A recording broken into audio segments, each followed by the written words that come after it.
Throughout NBA history, there have been those legendary players and time-honored teams whose heroics endure the generations. We're going to have to see if they can respond to the challenge. That's what champions do. These are the men who have found the measure of their greatness in their moments of greatest adversity. And you know what that was? That was all blood and guts. And as they have triumphantly faced their personal challenges, they have shown us the best in sport and in themselves. It's all over! It's all over! It's all over!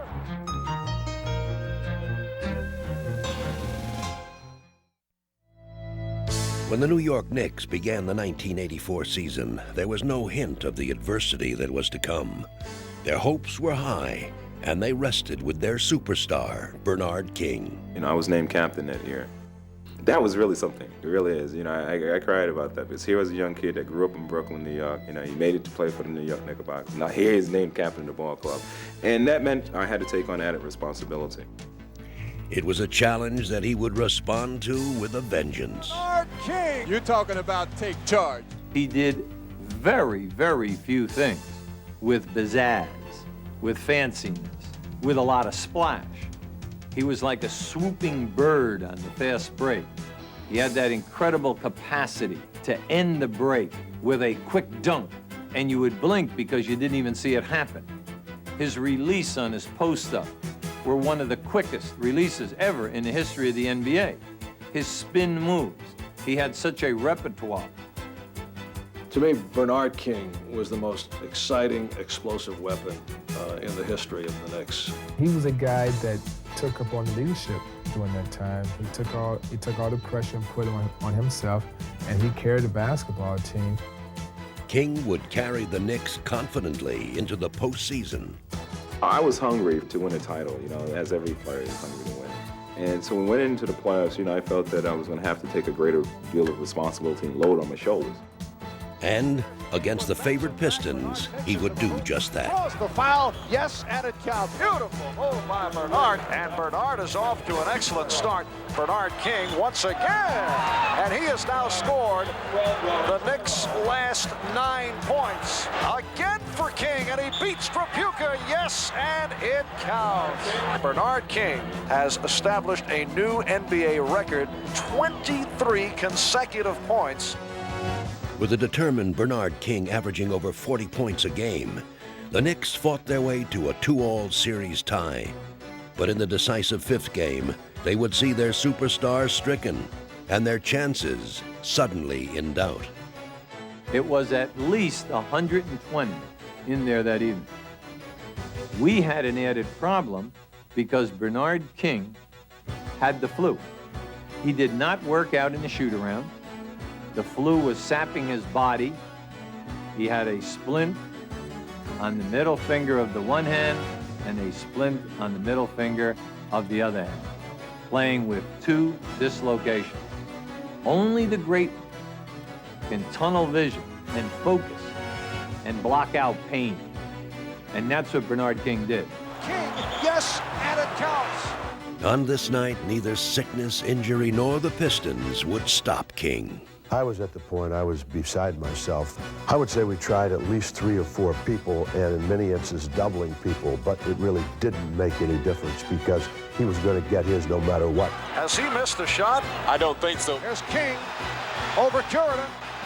Yes, 34 for King, and the Knicks now lead at 106-98. We were up big going into the last 94 seconds. And then Isaiah Thomas put on one of the greatest shows ever seen in the NBA. He scored 16 points in 94 seconds. King went for the steal. Isaiah, 3-point attempt. He's got it. We're tied. As they went into overtime, the Knicks had squandered their lead and their momentum, but they still had King, and that would be enough. Lewis went up with the left hand. King with a sensational rebound. And that could have been the backbreaker right there. Don't ask me how I jumped that high. I don't know. I probably never jumped that high before in my entire career. I probably won't jump that high again. Had to be about 7 to 8 guys that was in the lane boxing out, jockeying for position, and out of nowhere, it was like Superman just came above the crowd, and he slammed dunked back in. I knew right then we were on our way. And that's it. The New York Knicks have defeated the Detroit Pistons in overtime. As King led his team to victory, Isaiah's heroics became only a footnote to the story of the 1984 playoffs. But by 1988, Isaiah's consistently clutch play had catapulted his Pistons into the NBA elite. Isaiah has basically made the franchise. He's a special person that can, from a mental standpoint, move his game to a new level in a big game situation. The Pistons would follow Isaiah all the way to the 1988 NBA Finals and to a 3-2 lead over the defending champion Lakers. But back in LA, Detroit knew that the toughest test lay ahead. You know, Game 6 for us was do or die because we were going to have a hard time winning Game 7. But as the game began, it was the Lakers who played with desperate urgency. Cooper, now Magic at the three-point line underneath the Scott. Scott scores! Taking a 7-point lead in the third quarter, the Lakers looked to end the game early. Worthy's got it for the slam. Gotta get going. Let's go. Let's go. Gotta get stops. Score on the other end. Making a run on it. Let's go. With the Pistons in dire need of a spark, Isaiah would provide one. Isaiah, and he scores. Great play by the little guard. Ignited by their leader, the Pistons finally shifted into gear. But with one misstep, their valiant comeback suddenly seemed in vain. To Dumars, who lays it in, and quickly the Pistons have come the Laker lead to 4. Isaiah Thomas is hurt down on the court underneath the basket. I couldn't tell what happened. First thing went through my mind was that I've twisted my ankle really bad. And I thought it was something that I could just run through. But the more I put pressure on it, the more it hurt. The Lakers wasted little time in capitalizing on Isaiah's absence. And without their captain to look to, the Pistons could do little to stop them. It's all hot, baby! But with the lead and his visions of a championship slipping away, Isaiah would not sit idly by. Against the odds, he would again lead an emotional Piston charge. He's the only guy I know that just will keep coming at you no matter what. I just said, I'm ready to go. I said, okay, we're right behind you. 8-point lead for the Lakers. Thomas with a looper scores. Yeah, but he's limping noticeably right now. Despite the pain, Isaiah would rally the Pistons single-handedly. He's got the feeling that he's going to have to carry this ball club, and he's doing a great job of it out here. I just kept saying to myself that I wasn't going to quit, and I wasn't going to be denied, and I wasn't going to let an injury stop me from winning. Staging one of the NBA's most courageous performances, Isaiah put on an incredible one-man show. A three-point country. He tries for 3. He got it. He tied the game. Here's Isaiah front court. He's got the hot hand. Thomas off balance. Basket counts and a foul. You can just see a lot of things that he was doing where you couldn't even believe it. Three-pointers, layups, jump shots in the corner. What a magnificent shot off the window. You know, nobody could believe he was shooting a shot off balance, you know, running bank shots and things like that. And he was playing with one leg. Tries again. Makes again. He owns the night, Isaiah. It was almost mystical, the type of feeling that you get. And I got to the point where I knew I wasn't going to miss. He is just showing so much heart and determination for the Pistons. Give it to Isaiah. Why not? Isaiah against Scoop. He shoots over him from 20. It's good! I don't believe what I'm seeing. Magic. That's one of the greatest performances I've ever seen in my life, because a guy out there would sacrifice his body, his whole career to win a championship. Even Isaiah's record-breaking 25 third-quarter points would not be enough to bring the Pistons a championship. But only 1 year later, Isaiah would finally realize his dream. Winning the first of 2 consecutive championships, he would cement his place as one of the sport's greatest winners. He is one of those unique people that can do it with that kind of pain. I don't think there's ever been a tougher player mentally and physically in this league. While Isaiah and the Pistons captured the first championship of the 90s, In the 80s, they had learned their lessons from another Eastern Conference powerhouse, the Boston Celtics. Winners of 3 championships, the Celtics were led by the legendary Larry Bird, a unique player of unsurpassed determination. He was like a guy who would pick a locomotive up with ropes, pull a locomotive. He'll endure anything to win. But by 1991, age and injuries had taken their toll. Chronic back pain would now turn every game into a test of Bird's resolve. You're sitting there going, man, this guy, there's no way he should play tonight. I mean, there's just no way he should be out there. And off would come the brace, and out he'd go. Despite the pain, Bird carried the Celtics into the playoffs against the upstart Indiana Pacers. Led by Chuck Person, Indiana showed little respect for the Bird legacy or the Celtic tradition. Puts up the three. He's putting on a show. Go ahead, Chuck. With the series deadlocked at 2 games apiece and the deciding 5th game in Boston Garden, Bird would again take his team's fate into his own hands. Short outlet goes to Bird. Bird spots up from 20. Switch! Let's see if they go to Person. There he is. Yes! As Bird reached deep into his arsenal to counter Person's long-range barrage, the Celtics held the game even throughout a bitterly contested first half. But as the second quarter drew to a close, disaster would strike. Bird knocked away by Saddles. Powers on the recovery. Bird is hurt. Brown is down, and he's hurt. He got rocked to the floor as he was going to get that loose ball. What went through my mind, just hope it wasn't anything too serious. Obviously, if something wrong with me, anytime you see Larry Bird walks off the court, something seriously got to be wrong. The suddenly bewildered Celtics were left reeling. And then he lost it to the open floor. And an energized Chuck Person looked to deliver the knockout. They know the leader is not on the floor. Someone needs to step up now for Boston. What the Celtics needed was clear. But at age 34, with an injured back and now a concussion, Bird seemed to have little reason to respond. Except pride. And here comes Larry Bird. Bird is on the bench. He's got the warm-up jacket on. Listen to the crowd.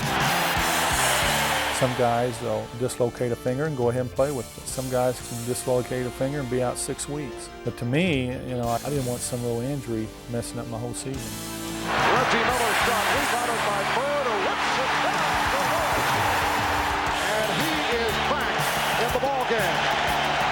Bird ahead of the field.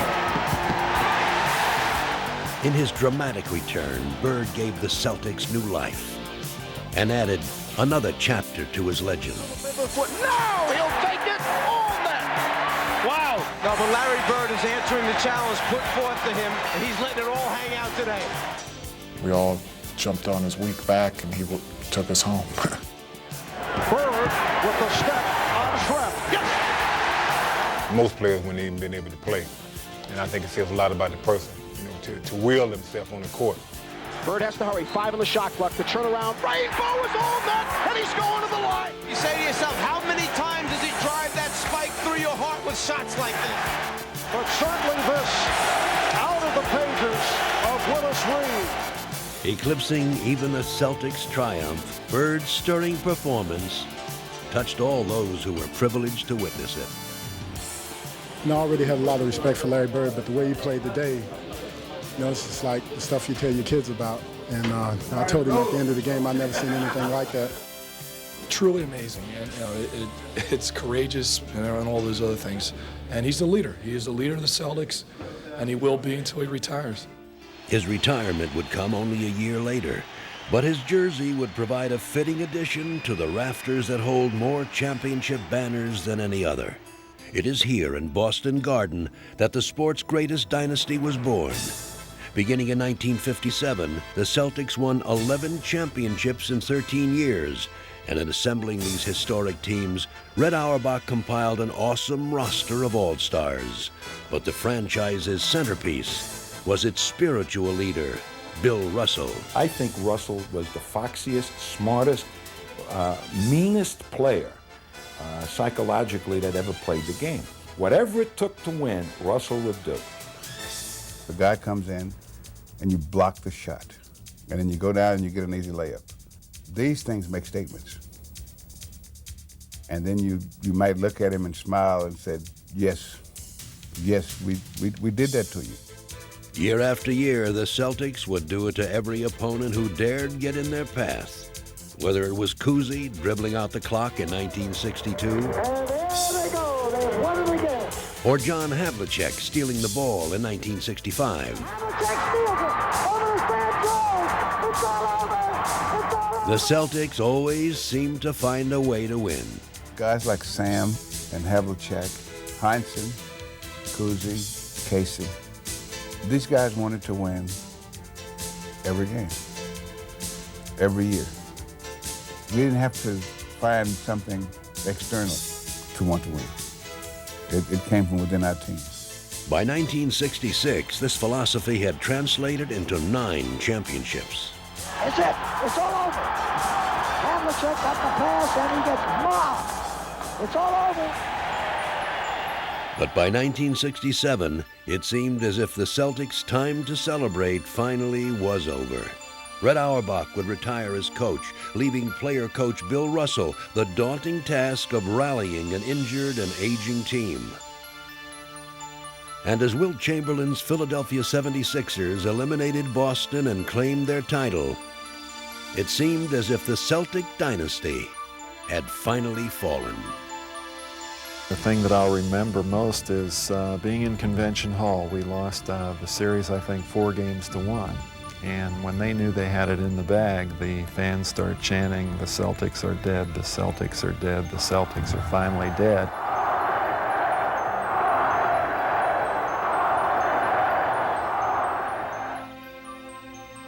Though they would manage to recapture their title in 1968, by 1969, the Celtics did indeed appear to have succumbed to old age. Struggling to a 4th-place finish, they barely qualified for the playoffs.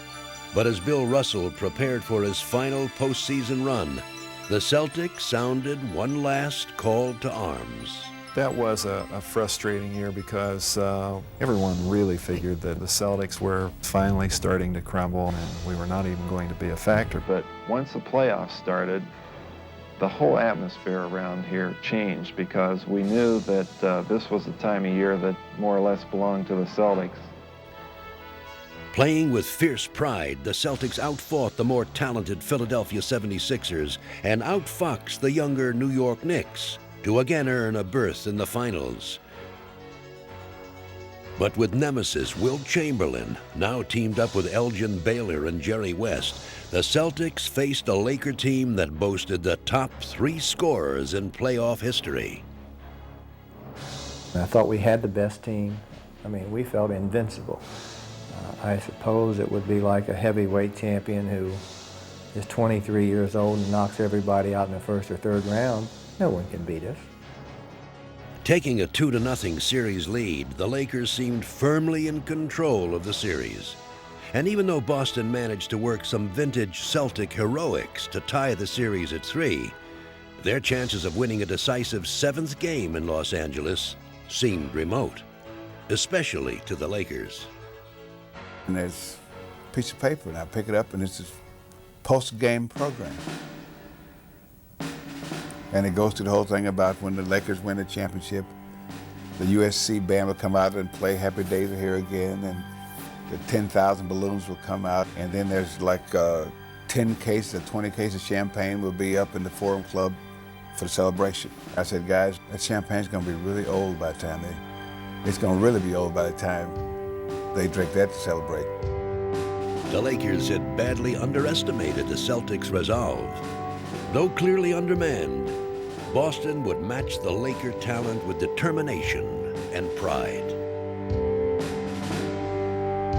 Playing them even until the waning seconds, Boston would reach back for one last moment of Celtic magic. With Don Nelson's shot, the Celtics capped one of the most incredible playoff runs in NBA history, and fittingly brought to a close its most glorious dynasty. We were able again to run off the floor in front of the 18,000 people and silence them again, and I know that they were stunned that we really played that well that particular game, but having won so many championships, that pride all comes back. Chris, I'm here with Bill Russell. Bill, this must have been a great win for you. Exactly. I was on 11 championship teams, and I wear 2 rings. In '57, the first championship the Celtics ever won, I wear that ring. And in '69, my last year as player coach, I wear that ring. Bill Russell has been a model for many young centers who have followed him.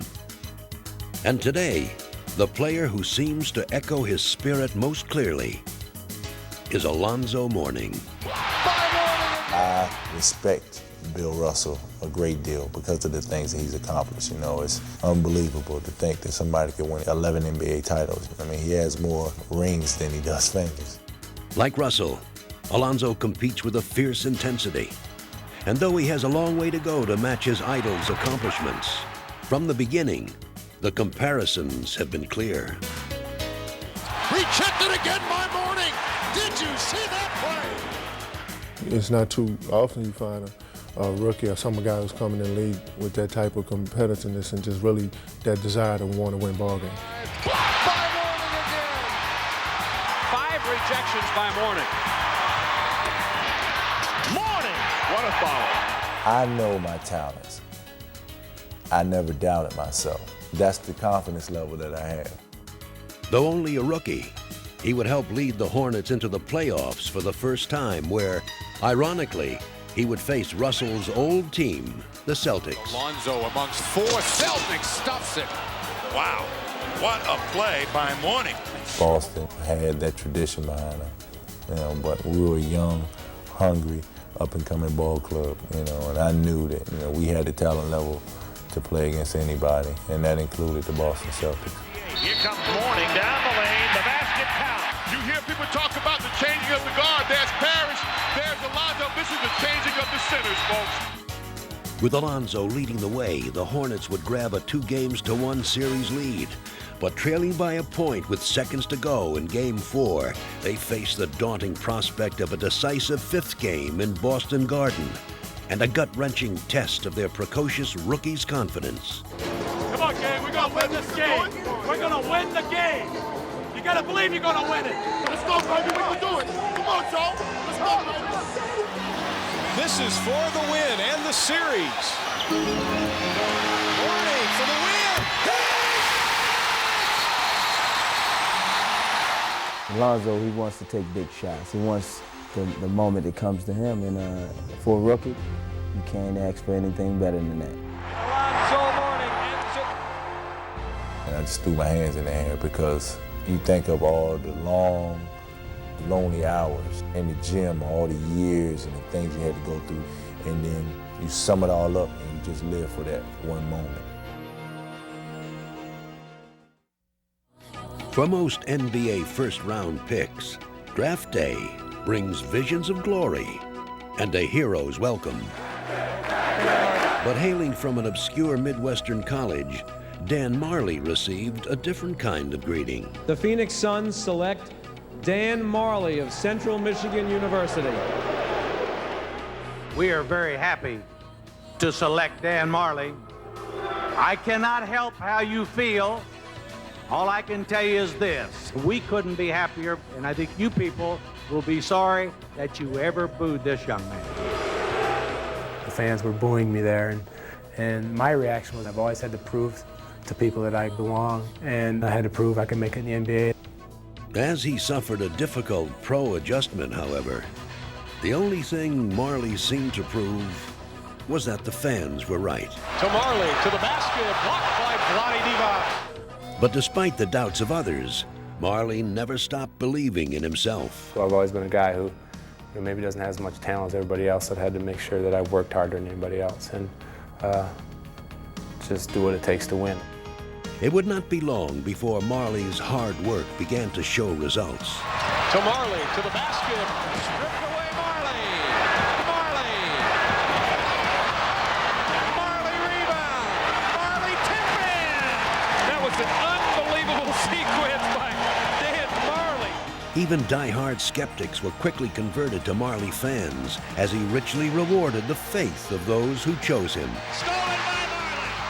The Phoenix Suns have won game one. We just saw a guy who was really tough, who didn't back down from anything. And his defining trademark is he's always giving it the effort. Great hustle by Dan Marley. Continuing to improve, Marley has been recognized as an all-star and a Phoenix cornerstone.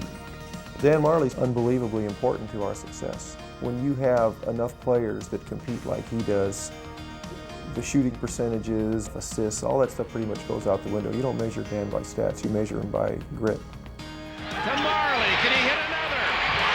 Dan Marley, a new NBA record, 8 trays for Marley. Today, the boos Dan Marley heard on draft day are long forgotten. He has become one of the league's best players and a hero in Phoenix. It's better than any dream that I've ever had. I don't think I could have wrote a script and had it turn out better than it has for me. And I'm as happy as any person could ever be. Like Dan Marley, Spud Webb entered the league without a hero's welcome. Standing 5'7" tall and drafted in the 4th round by the Detroit Pistons, he was cut before he was noticed at all. Catching on with the Atlanta Hawks, he faced an uphill battle just to stay in the league. You have to have a strong mental capacity to put up with a lot of stuff at a smaller size, but if you don't believe in yourself, no one else will. And at the 1986 All-Star Weekend in Dallas, he would push that belief to the limit as an unlikely contestant in the slam dunk contest.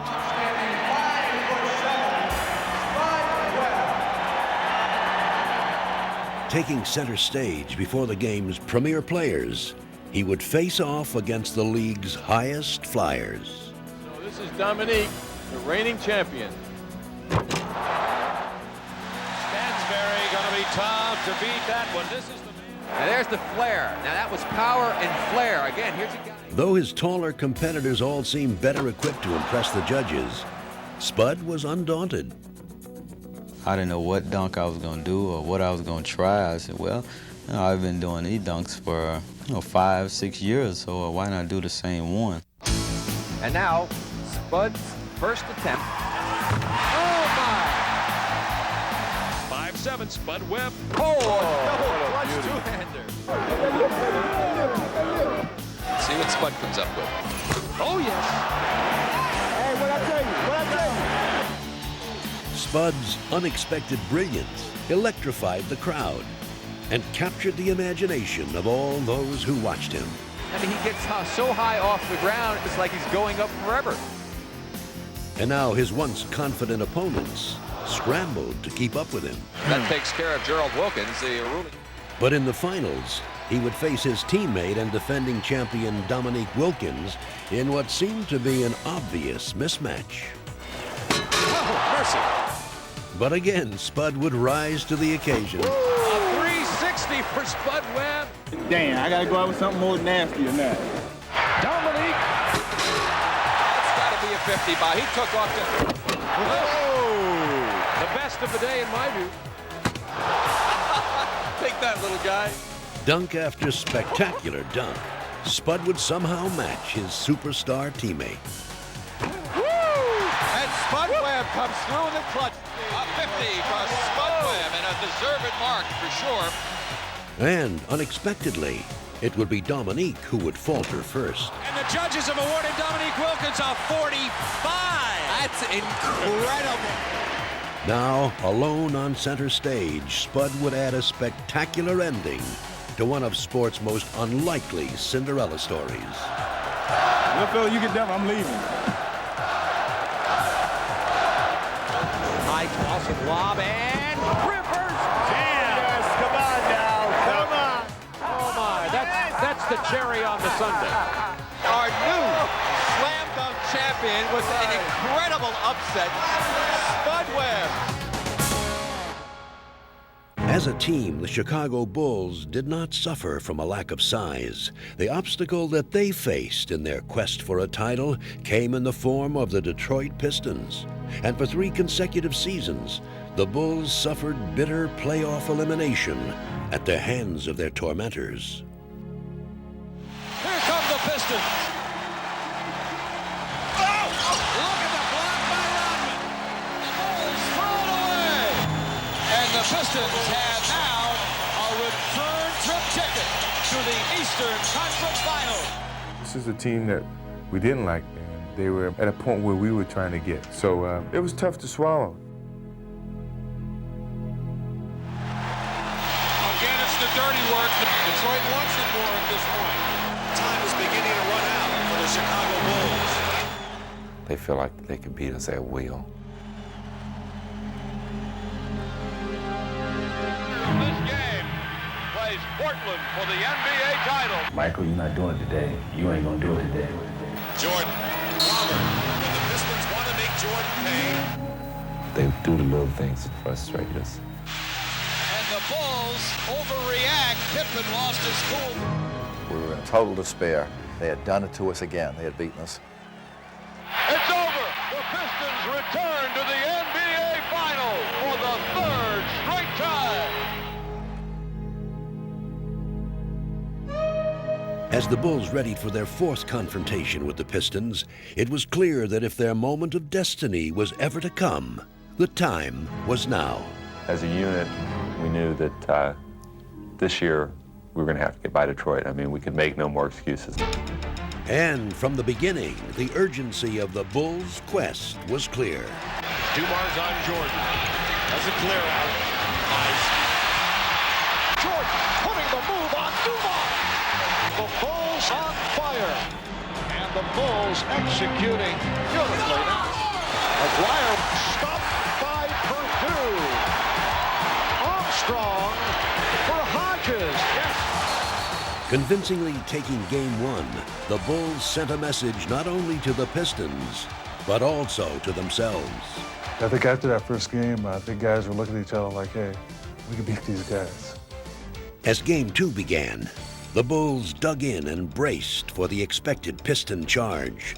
Defense had always been a Detroit staple, but now Chicago prepared to beat them at their own game. Aguirre gets underneath, has a shot blocked by Pippen. Super defensive play by Scotty. Pippen on the drive, left corner Paxson. He comes up shooting. Yes, Johnny Pax. He's slapping the ball away. It's showtime. Get the cameras rolling. There's panic all over the Pistons' faces. Having turned back Detroit's charge, the Bulls now knew that control of the series belonged to them. You know, I felt like that we was going to sweep them. Man, I've said it before the series even ended that we were going to sweep this team. In Games 3 and 4, the Bulls' triumph was complete. Exacting sweet revenge for past defeats, the Bulls dominated every aspect of the game. And now, it was Detroit's turn to taste the bitterness of struggling in vain. We knew we were in the driver's seat when they were reacting out of frustration. As time is running out on this Detroit championship era, the Chicago Bulls are out to put the Pistons away. It was a great feeling for these players to know that they had such control and such domination of a team, which had put us through so many grinding times together. Everything that they had always thought that they could take from us, we had took it back. I was always very confident that we could beat this team. And I felt this year when we faced them, we were ready. You know, we believed in ourselves. We believed in the system that we've been under for the last couple of years. And it's gratifying when you get to that point. The 1980 championship series looked to be an epic confrontation between Julius Erving's Philadelphia 76ers and Kareem Abdul-Jabbar's Los Angeles Lakers. And true to form, the two superstars would dominate the show as their teams split the series' first 4 games. Watch this fantastic move by the doctor. But in the 5th contest, a cruel twist of fate would change everything. Kareem's hurt. Kareem turned an ankle. Kareem is hurt. I don't think Kareem is going to be able to go anymore right now. With their captain hurt, the Lakers now looked for help from a 20-year-old rookie, the precocious point guard, Earvin Magic Johnson. Comes Magic running the team. Great Looking pass inside to Cooper. Magic Johnson's been the difference here early. With Magic's spirited play compensating for a hobbled Kareem, the Lakers pulled out an emotional victory. Lob to Kareem in behind. They got the back door on Kareem, who took a blow and made the basket and drew the foul. And they're aroused in the forum. But their joy was quickly tempered by the grim news that Kareem would not play in Game 6. When maybe the greatest player that ever played the game is hurt, and at the time of his career when he was dominant, when you lose that piece out of the equation, you say to yourself, how in the world can we compete with these people? You know, everyone thought it was going to be the 7th game in Los Angeles, except Magic. I sat in Kareem's seat on the plane, and I told the guys on the plane, and you can ask them all, don't fear, because 32 is here. You are looking live at the sold-out crowd at the Spectrum in Philadelphia. It is Game 6, the 76ers and the Lakers. Boldly, Magic would now take history into his hands. A young man by the name of Magic Johnson is going to start at center. When Magic jumped in the center with Caldwell Jones, I actually almost started laughing because I kept wondering what is going through Philly's mind. Ball goes up high now, high. Only one season removed from his sophomore year in college, Magic dramatically announced himself as sports' newest superstar as he single-handedly took control of this pivotal contest. Under pressure to the left hand came Johnson that time. Magic's hot and he knows it. Oh, the rolling hook shot by the young center. Every shot was a big shot. Every rebound was a big rebound. Every pass was a big pass. I think I had lived for the moment like this, and finally I'm caught in it. Magic comes inside, dishes, wants Wilkes, beautiful pass. Is he unbelievable? We played everybody conceivable against him. And here's a guy that, what was he, 20 years old? Here comes the 20-year-old rookie down the middle. Dawkins went to him and scored and sent him to the line. It was his show. He jumped center, and then he went down the low post, and he ended up scoring 42 points, 15 rebounds. Magic dominated the play and became a unstoppable force. The title would belong to the Lakers, but the moment was Magic's, as he celebrated one of the most remarkable individual performances in sports history. It's over, and the most valuable player is Magic Johnson. He starts at center, plays forward and guard, and leads the Los Angeles Lakers to a world championship over Philadelphia without Kareem Abdul-Jabbar. The performance that Magic Johnson put on that night was truly one of the great, great performances. I wish he stayed in school another year. You know, we would have won a championship. You know, that was still today my greatest game probably in the NBA, and it probably always will be. The legend of Magic's inspirational triumph will live forever in history. But perhaps the quintessential story of inspiration belongs to the 1970 New York Knicks, a team not composed of great individuals. They found greatness in their devotion to each other. We knew that none of us would be as strong individually as all of us were together. Practicing teamwork like an art form, the Knicks dissected their opponents and delighted their fans. Standing ovation from the capacity. We had 5 guys that come from different and varied backgrounds. But when we came to play as a team, man, it was something beautiful to watch because the ball really moved around the court. But even on this team of equals, Willis Reed stood alone as its heart and soul. He was the captain and he was the center, and Willis was the main guy. I mean, we all revolved around him, but he was the main man. The Knicks would follow Willis all the way to the finals, where they would face Wilt Chamberlain and the Lakers. For 4 bitterly fought games, Reed would battle Chamberlain to a standstill, and the Knicks would stalemate the series at 2 games apiece. But in the pivotal 5th game, New York would fall victim to an early Laker run, and then to disaster. His triple team falls down. We got a whistle on the play, and Willis is hurt. With Willis falling, so all of our hopes fell. I mean, you know, it was a crushing blow. I thought I was really hurt. Then I laid there for a minute, and then I didn't think I was that hurt. And I tried to get up, and I realized I really was hurt. And I didn't know what was going to happen at that point. I was thinking, well, there goes the championship. Willis was the backbone of the team, and without him, I didn't see any way that we could contain Chamberlain. But rallying around their fallen captain, the Knicks would find a way. Swarming Chamberlain, they would capture the game's momentum and miraculously grab the series lead. A sensational victory for the New York Knicks, doing it without Willis Reed, moving in front 3 games. But without Willis for Game 6 in L.A., the Knicks were shredded by Chamberlain for 45 points and were sent back to New York for Game 7 in desperate need of another miracle. In the locker room, no one knew if Willis Reed would play or not. He was in the training room. The door was closed. Guys are getting dressed, saying, is Willis going? Is he not going? Busher came by and he said, big fella, if you give us 20 minutes tonight, so we're going to win it.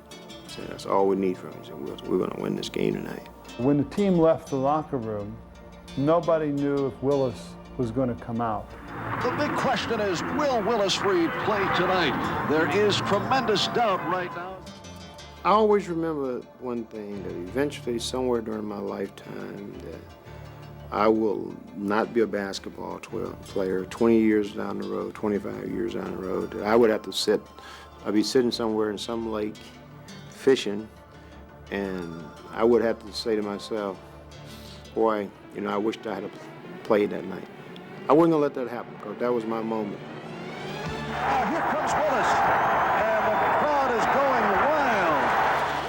Limping bravely out onto the court, Willis would put on one of the most inspirational performances in NBA history. Barnett to Reed on the forecourt, right side from 20, jumps, yes! Willis has hit on his first 2. He hits his first 2 shots, and that tells us all we can do this, and we did. Though Willis would not score again, he would not need to. He had rallied his teammates, and they would do the rest. The Knicks are hugging each other on the bench. Confetti from the mezzanine area here at Madison Square Garden. The New York Knickerbockers have won the 1969-70 World Championship of Basketball. They are being... Again, our congratulations. You've offered, I think, the best that the human spirit can offer.